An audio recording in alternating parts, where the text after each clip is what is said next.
They called it the ghost sickness.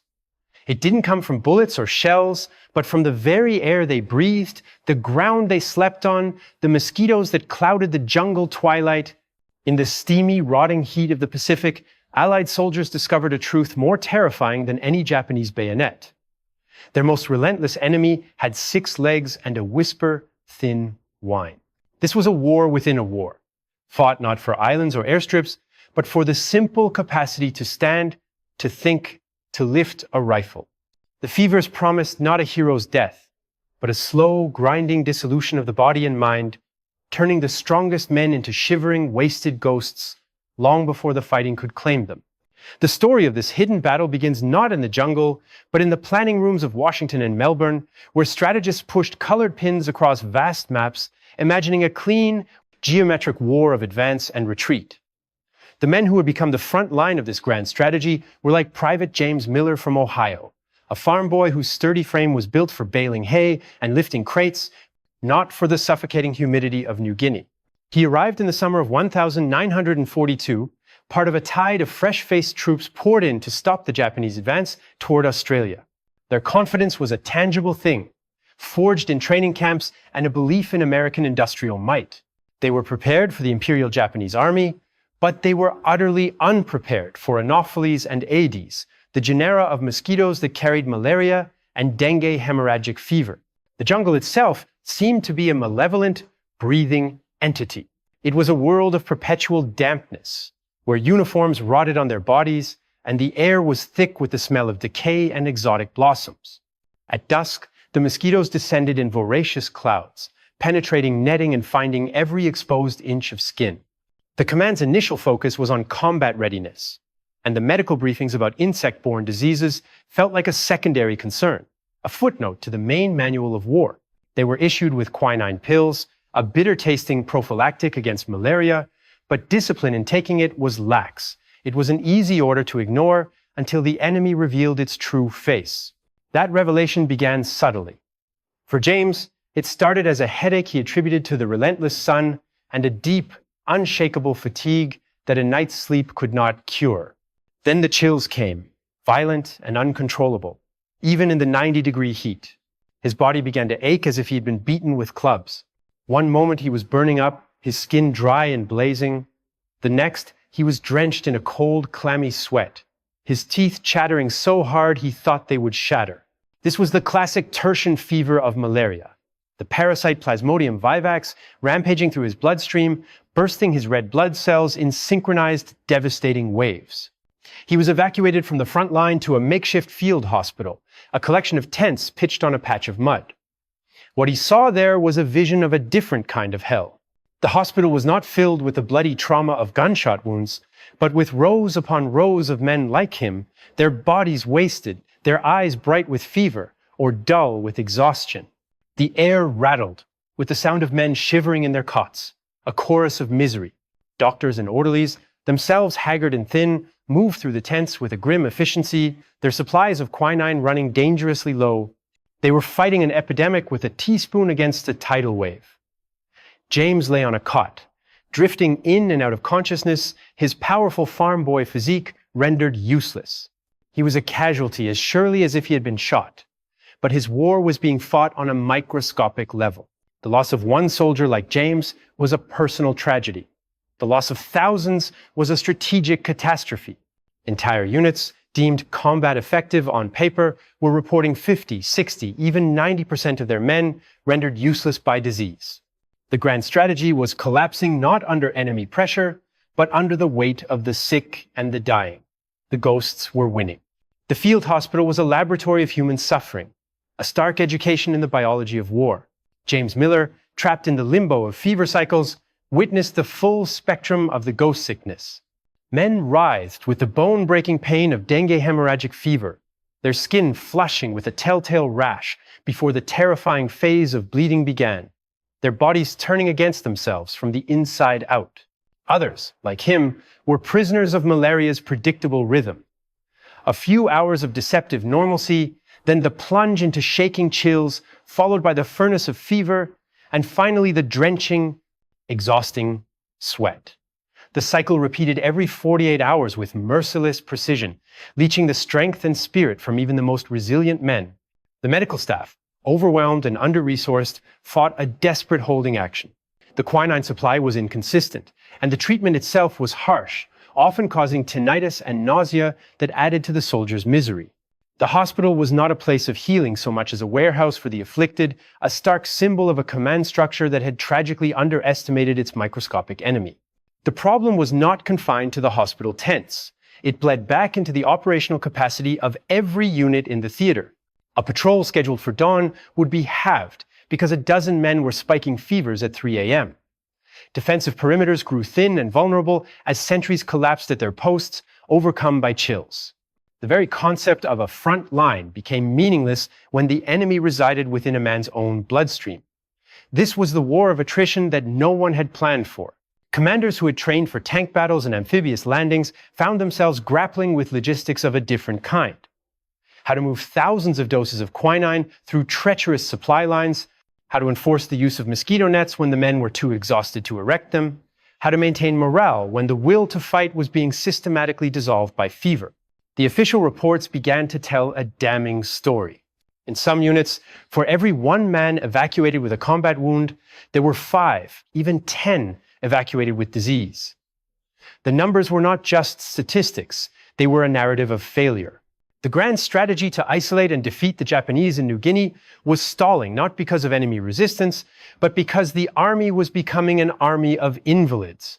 Amidst this crisis, individuals began to stand out, not for their combat heroics, but for their grim determination to confront this invisible foe. Men like Sergeant Bill Russo, a seasoned pre-war regular from Brooklyn, became unlikely enforcers of medical discipline.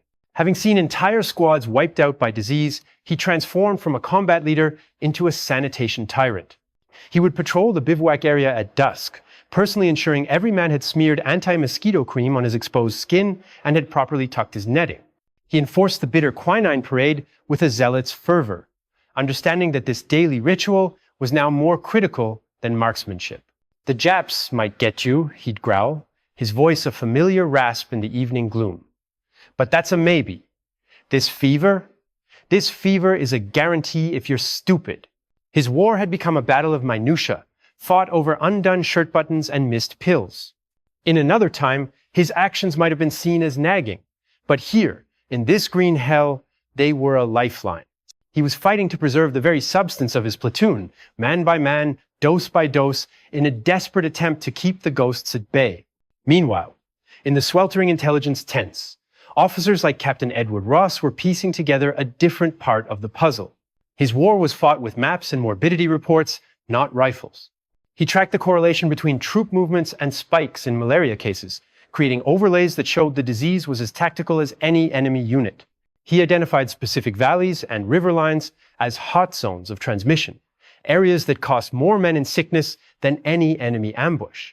His reports, typed up and sent to higher command, were pleas for a fundamental shift in thinking. He argued that understanding the ecology of the mosquito was now as important as understanding the order of battle of the Japanese army. The enemy's most effective ally was the environment itself, and until that was recognized, they were fighting a losing war. The struggle was no longer just against a human foe. It was a battle for adaptation, for learning to survive in a land that seemed intent on expelling them through poison and fever. The tide of sickness began to feel like an inevitability, a force of nature as immutable as the monsoon rains.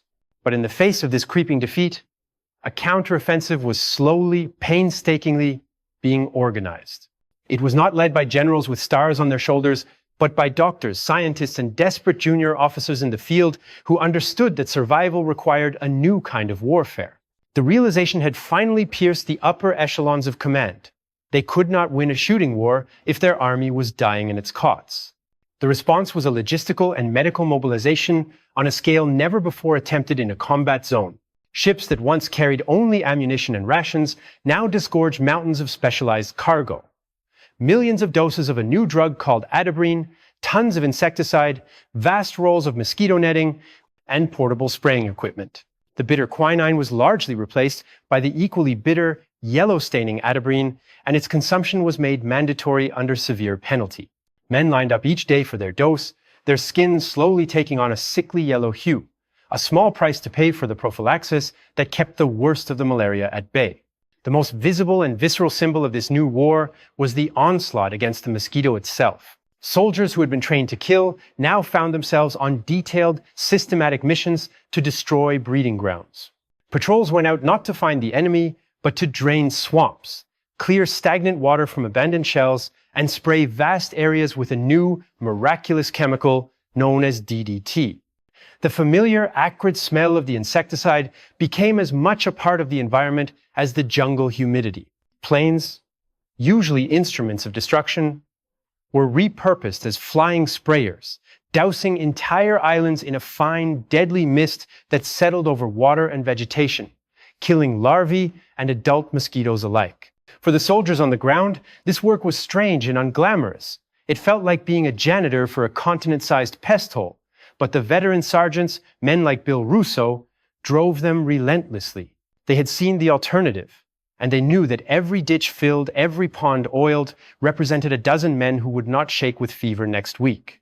It was a war of inches, of puddles, fought with shovels and spray pumps. For James Miller, emerging from the worst of his illness in a rear area convalescent camp, this new reality was a revelation. The camp itself was a model of the aggressive anti-mosquito doctrine. It was scrubbed clean, its perimeter constantly sprayed, and the discipline regarding nets and Atabrine was absolute. Here, he regained his strength not just through food and rest, but through education. He attended lectures where doctors used diagrams to explain the life cycle of the parasite, turning the mysterious ghost sickness into an understandable if terrifying process. They taught him that the mosquito was not the enemy, but merely the weapon. The true enemy was carelessness, a dropped net, a missed pill. This knowledge was empowering. It replaced superstitious dread with a sense of agency. He was no longer a passive victim of a hostile environment. He was a soldier who now understood his second battlefield. When he was finally deemed fit to return to a line unit, he was a different man. He was thinner, permanently marked by the sallow tint of Atabrine, but he carried with him a new and vital determination. He had been to the brink, and he had learned the rules of this hidden war. He now knew that his rifle was only half his equipment. The other half was his mosquito net and his daily dose of the yellow pill. James returned to a transformed unit. The atmosphere of grim resignation had been replaced by one of focused, almost obsessive hygiene. The men, now tinged with the universal yellow hue of Atabrine, went through their anti-mosquito drills with the same practiced efficiency as they cleaned their rifles. Sergeant Russo was still there, older and more worn, but a flicker of grim satisfaction had replaced the desperation in his eyes. He nodded at James, a silent acknowledgement of another survivor returned from the ghost world. The war against the Japanese continued with its familiar brutality, but it was now underpinned by this new, quiet campaign. Patrols moved out not only with full ammunition pouches, but with their skin reeking of repellent. Evening routines were sacred. Nets were meticulously tucked, smudge pots lit, and the area around the perimeter sprayed until the air was thick with the chemical smell of DDT. It was a strange, dual existence, fighting a visible enemy with grenades and bullets while waging a constant defensive war against an invisible one with nets and pumps. The effectiveness of this new doctrine was measured not in territory gained, but in sickness rates plummeting. Where before a company could lose half its strength to fever in a month, now the reports showed only a handful of cases, mostly men who had been sloppy with their discipline. This preservation of strength began to tell on the tactical level. Units could now maintain continuous pressure on the Japanese, who, it became clear, were suffering terribly from the same diseases without the same rigorous countermeasures. Allied soldiers sometimes advanced into abandoned Japanese positions and found them littered with men too weak from fever to fight or retreat, their own medical supplies non-existent. It was a chilling sight, a mirror image of what their own fate would have been. The jungle, which had once been a neutral party that favored the defender, was now becoming an ally to the side that had learned to master its dangers. The ability to keep men healthy and in the fight became a force multiplier as powerful as any new piece of artillery or shipment of tanks. For James, this period was a grinding test of endurance, but it was one he was now equipped to handle. The memory of the hospital cot, of the helpless shaking, and the profound weakness was a sharper motivator than any sergeant's order. He found himself becoming a version of Sergeant Russo, patiently showing a new replacement, a fresh-faced boy from Iowa, how to properly seal his netting, explaining the life cycle of the parasite not as a doctor would, but as a veteran who had felt its effects firsthand. "It's not about being tough," he heard himself say, echoing Russo's old lessons. "It's about being smart. The jungle doesn't care how brave you are."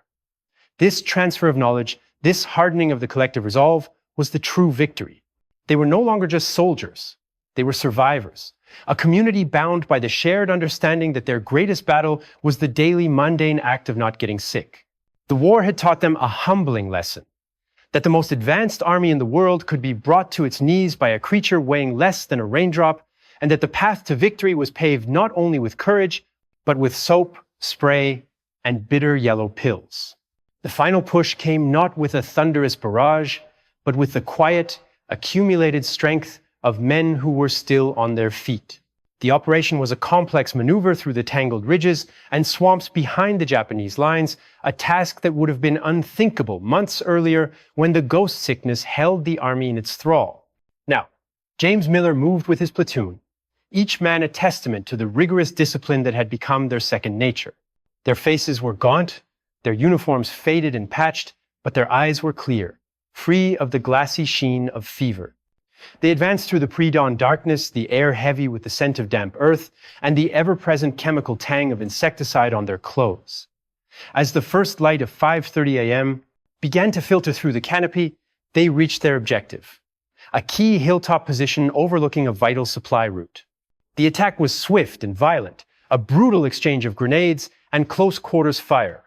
But what defined the success of the assault was not just their ferocity, it was their endurance. They fought through the morning, and when the Japanese launched a desperate counterattack in the oppressive heat of the afternoon, they held. They held because they were not languishing in fever dreams. They held because they could still aim their rifles steadily, still think clearly, still call out warnings and coordinate their fire. The enemy, by contrast, seemed to waver. Later, when the position was secure, they found evidence in the abandoned enemy trenches, empty medicine packets, men too weak to even retreat, their bodies ravaged by the very diseases the Allies had learned to conquer. The victory on that hill was a military achievement, but it was won as much by the men who drained swamps and swallowed bitter pills as by those who threw grenades. In the days that followed, as the campaign progressed and the Allied advance gained momentum, the narrative of the war in the Pacific subtly shifted. The maps and command tents showed expanding zones of control, but the real story was told in the medical reports. The casualty lists, once dominated by malaria and dengue, now began to reflect the expected costs of combat shrapnel wounds, gunshot injuries, a somber but familiar ledger of war. The ghost sickness had been pushed back from a crisis to a managed threat. For the soldiers, this new reality became ingrained in their daily existence. The once arduous routines of applying repellent, taking Atabrine, and securing nets became as automatic as breathing. They had internalized the hard-won knowledge that their survival depended on a partnership between their combat skills and their hygienic vigilance. James, now a corporal, found a deep, quiet pride in this transformation. He remembered the helplessness of his hospital cot, the terrifying loss of control, and contrasted it with the empowered feeling of now leading by example, of ensuring the men in his squad understood the connection between a mosquito bite and a mission's failure. He was no longer just a fighter. He was a guardian of his unit's health, a link in a chain of survival that stretched back to the researchers who developed the drugs and the logisticians who ensured they arrived. When the news of the broader war's end finally reached them, it came not with a dramatic explosion, but with a profound, echoing silence. For James and his comrades, the feeling was complex, an overwhelming relief, mixed with a deep, weary acknowledgement of the cost. Their celebration was subdued, a quiet gathering of yellow-tinged men who had stared into the abyss of an enemy they could not see and had, through sheer will and discipline, found a way to endure. They had defeated a human foe, but they had also won a longer, more personal war against an indifferent nature. The lesson was etched into their very beings, that the greatest battles are often not against opposing armies, but against the circumstances that seek to undermine our strength and resolve. They had learned that true power lies not in brute force alone, but in the ability to adapt, to learn, and to care for the most fundamental aspects of our own well-being. The mosquito, in its relentless microscopic way, had taught them a humility that would shape the rest of their lives, that progress, whether in war or in peace, is built upon the foundation of health, and that sometimes the most heroic act is simply to take care of yourself and the person next to you. If this story of resilience and the hidden battles that shape history resonated with you, please show your support by liking this video, sharing it with someone who needs to hear it, and subscribing to the channel for more untold stories from the past. We'd love to hear your thoughts or any family stories from this era in the comments below.